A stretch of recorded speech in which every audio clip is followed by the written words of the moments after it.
Hey, psst. Yo, you like sports? You like money? Yeah, that's what I thought you'd say. You're an avid sports fan. That's right, I can see it in your eyes. So let me ask you this. Why should professional athletes be the only ones to benefit from their actions? Oh shit. Yeah, that was a good one. Talking about DFS, baby. Now I'm not promising Russell Wilson type money or nothing like that. Something more like beer money, help you enjoy those games a little bit more.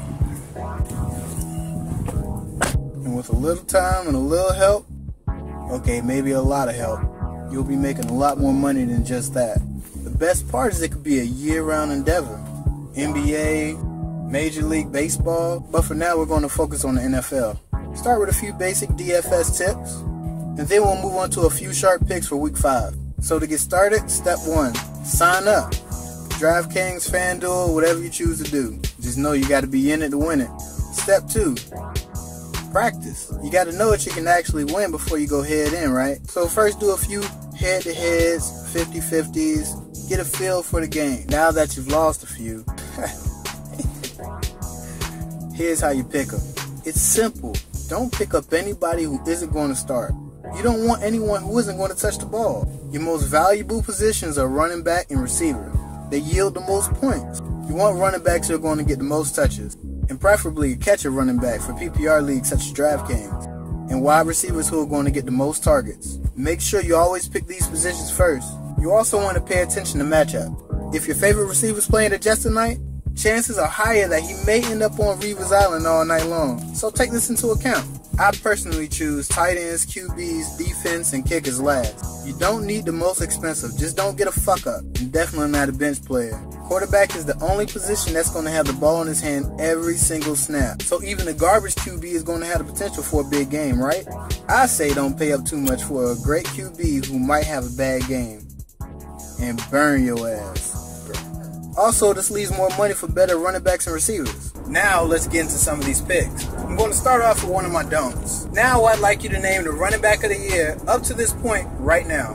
That's right, Devontae Freeman. Don't pick him.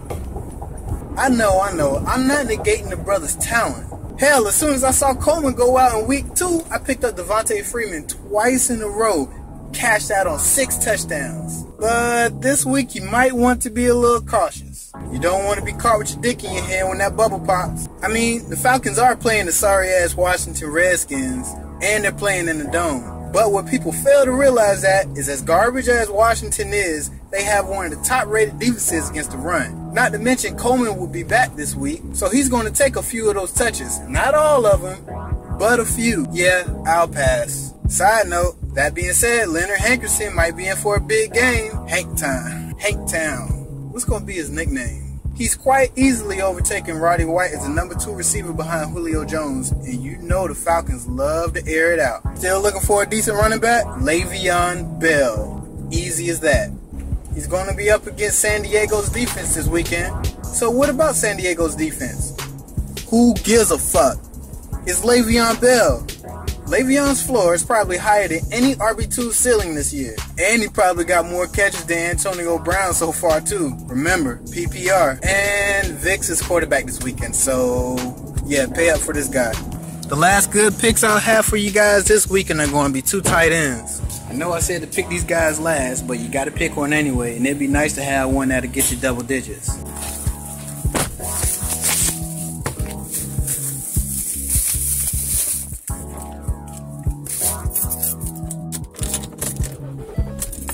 You don't necessarily have to pick up a grunt. I personally believe that your money can be better spent elsewhere. And at the tight end position is one guy that a lot of people are starting to notice. His name is Charles Clay, plays for Buffalo. As we all know, Tyrod Taylor has emerged. And with Sammy Watkins lipping around on the sidelines, guess what his favorite target is? He had 9 catches last week. Just saying. And my last tight end and my last pick for the week. That's right. Rodgers. No, not him, the other Rodgers. Rich Rodgers. Duh.